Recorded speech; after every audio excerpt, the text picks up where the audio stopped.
ఆదికాండము 47వ అధ్యాయము.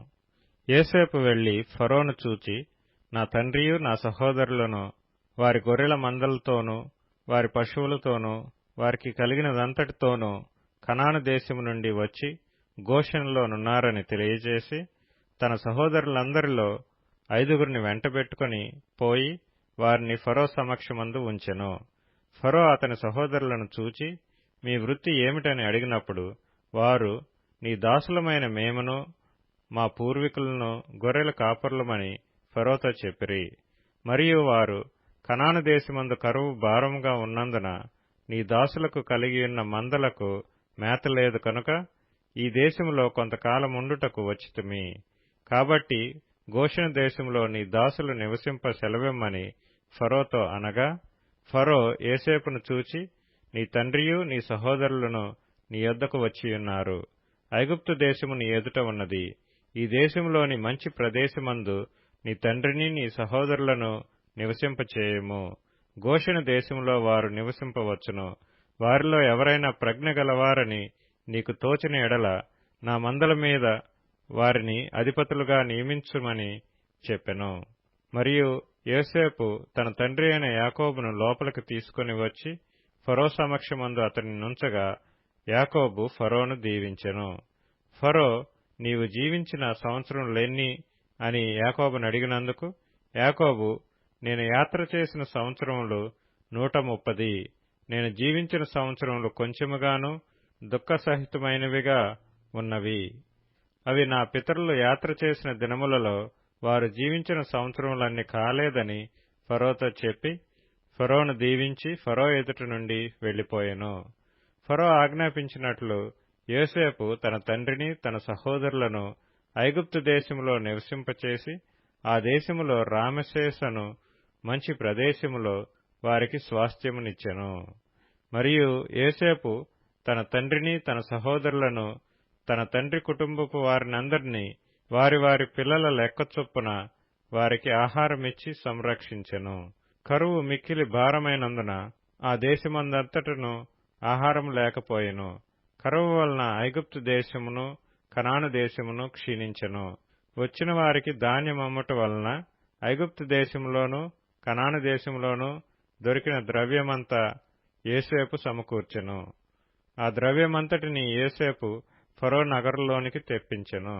ఐగుప్తు దేశమందును కనాను దేశమందును ద్రవ్యము వ్యయమైన తరువాత ఐగుప్తీయులందరూ యోసేపు నొద్దకు వచ్చి, మాకు ఆహారం ఇప్పించుము, నీ సముఖమందు మేమేలా చావవలెను, ద్రవ్యము వ్యయమైనది కదా అనిరి. అందుకు యోసేపు, మీ పశువులను ఇయ్యుడి, ద్రవ్యము వ్యయమైపోయిన ఎడల మీ పశువులకు ప్రతిగా నేను మీకు ధాన్యమిచ్చెదనని చెప్పెను. కాబట్టి వారు తమ పశువులను యోసేపు నొద్దకు తీసుకుని వచ్చిరి. యోసేపు గుర్రములను గొర్రెల మందలను పశువుల మందలను గాడిదలను తీసుకొని వారికి ఆహారమిచ్చెను.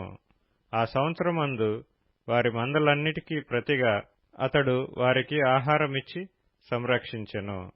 ఆ సంవత్సరము గతించిన తరువాత 2వ సంవత్సరమున వారు అతని యొద్దకు వచ్చి, ఇది మా ఏలిన వారికి మరుగు చేయుము, ద్రవ్యము వ్యయమైపోయెను, పశువుల మందలను ఏలిన వారి వశమాయెను. ఇప్పుడు మా దేహములను మా పొలములను తప్ప మరి ఏమీయూ ఏలిన వారి సముఖమున మిగిలియుండలేదు. నీ కన్నుల ఎదుట మా పొలములను మేమును నశింపనేలా ఆహారమిచ్చి మమ్మును మా పొలములను కొనుము. మా పొలములతో మేము ఫరోకు దాసులమగుదుము. మేము చావక బ్రతుకున్నట్లు పొలములు పాడైపోకుండునట్లును మాకు విత్తనములిమ్మని అడిగిరి. అట్లు యోసేపు ఐగుప్తు భూములన్నిటినీ ఫరో కొరకు కొనెను. కరువు వారికి భారమైనందున ఐగుప్తీయులందరూ తమ తమ పొలములను అమ్మివేసిరి గనుక భూమి ఫరోది అయెను. అతడు ఐగుప్తు పొలిమేర్ల యొక్క ఈ చివర నుండి ఆ చివర వరకును జనులను ఊళ్లలోనికి రప్పించెను. యాజకుల భూమి మాత్రమే అతడు కొనలేదు. యాజకులకు ఫరో బత్తెములు నియమించెను. ఫరో ఇచ్చిన బత్తెముల వలన వారికి భోజనము జరిగెను గనుక వారు తమ భూములను అమ్మలేదు.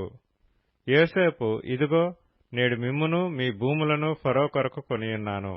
ఇదిగో మీకు విత్తనములు, పొలములలో విత్తుడి, పంటలలో 5వ భాగము మీరు ఫరోకు ఇయ్యవలెను.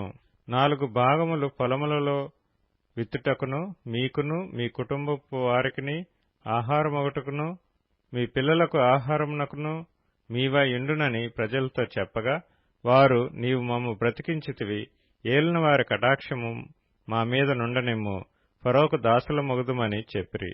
అప్పుడు 5వ భాగము ఫరోదని నేటి వరకు యోసేపు ఐగుప్తు భూములను గూర్చి కట్టడ నియమించెను. యాజకుల భూములు మాత్రమే వినాయింపబడెను, అవి ఫరోవి కావు. ఇశ్రాయేలీలు ఐగుప్తు దేశమందలి గోషెను ప్రదేశములో నివసించిరి. అందులో వారు ఆస్తి సంపాదించుకొని సంతానాభివృద్ధి పొంది మిగుల విస్తరించిరి. యాకోబు ఐగుప్తు దేశంలో 17 సంవత్సరములు బ్రతికెను. యాకోబు దినములు అనగా అతడు జీవించిన సంవత్సరములు 147. ఇశ్రాయేలు చావవలసిన దినములు సమీపించినప్పుడు అతడు తన కుమారుడైన యోసేపును పిలిపించి, నా ఎడల నీకు కటాక్షమున్న ఎడల దయచేసి నీ చెయ్యి నా తొడ క్రింద ఉంచి నా ఎడల దయను నమ్మకమును కనుపర్చుము. ఎట్లనగా నన్ను ఐగుప్తులో పాతిపెట్టకుము. నా పితరులతో కూడా నేను పండుకొనున్నట్లు ఐగుప్తులో నుండి నన్ను తీసుకొని పోయి వారి సమాధిలో నన్ను పాతిపెట్టుమని అతనితో చెప్పెను. అందుకతడు, నేను నీ మాట చొప్పున చేసేదనెను. మరియు అతడు నాతో ప్రమాణం చేయమన్నప్పుడు యోసేపు అతనితో ప్రమాణం చేసెను. అప్పుడు ఇశ్రాయేలు తన మంచపు తలాపి మీద వంగి దేవునికి నమస్కారం చేసెను. ఆదికాండము 48వ అధ్యాయము. ఈ సంగతులైన తరువాత, ఇదిగో నీ తండ్రి కాయలాగా ఉన్నాడని ఒకడు యోసేపుతో చెప్పెను. అప్పుడతడు మనష్షే ఎఫ్రాయిములు అను తన 2 కుమారులను వెంటబెట్టుకొని పోగా, ఇదిగో నీ కుమారుడైన యోసేపు నీ యొద్దకు వచ్చుచున్నాడని యాకోబునకు తెలుపబడెను. అంతటా ఇశ్రాయేలు బలము తెచ్చుకొని తన మంచము మీద కూర్చుండెను. యోసేపును చూచి, కనాను దేశమందలి లూజులో సర్వశక్తిగల దేవుడు నాకు కనబడి నన్ను ఆశీర్వదించి, ఇదిగో నీకు సంతానాభివృద్ధి పొందించి నిన్ను విస్తరింపచేసి నీవు జనముల సమూహమగునట్లు నీ తరువాత నీ సంతానమునకు ఈ దేశమును నిత్య స్వాస్థ్యముగా ఇచ్చెదనని సెలవిచ్చెను. ఇదిగో నేను ఐగుప్తునకు నీ యొద్దకు రాక మునుపు ఐగుప్తు దేశంలో నీకు పుట్టిన నీ 2 కుమారులు నా బిడ్డలే. రూబేను షిమ్యోనుల వలె ఎఫ్రాయిము మనష్షే నా బిడ్డలై ఇందురు. వారి తరువాత నీవు కనిన సంతానము నీదే. వారు తమ సహోదరుల స్వాస్థ్యమును బట్టి వారి పేళ్ల చొప్పున పిలువబడుదురు. పద్దనరాము నుండి నేను వచ్చుచున్నప్పుడు ఎఫ్రాతాకు ఇంక కొంత దూరం నుండగా మార్గమున రాహేలు కనాను దేశములో నా ఎదుట మృతి పొందెను.